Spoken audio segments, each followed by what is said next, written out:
For this size, you get 2 vials of Morganite crystals, and some recommendations would be first to place it just on the feathers of the girl. So this would be just sprinkled only on the feathers.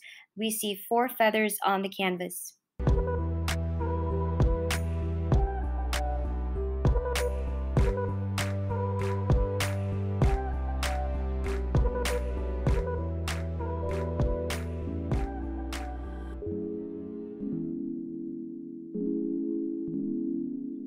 And here is another option. It's to sprinkle it along the 4 circles that we see on top.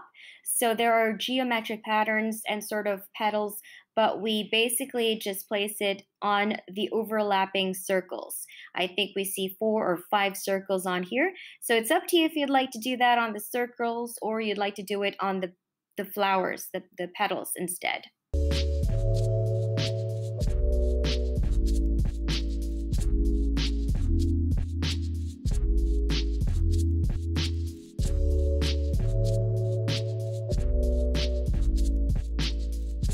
And finally, for another version of where to place your Morganite crystals, and I think this is the simplest of all 3 versions, and that is to just sprinkle it on her headdress. So just kind of place it randomly on her headdress. Morganite has got a nice pink, blue glow to it, so it will definitely fit this painting perfectly.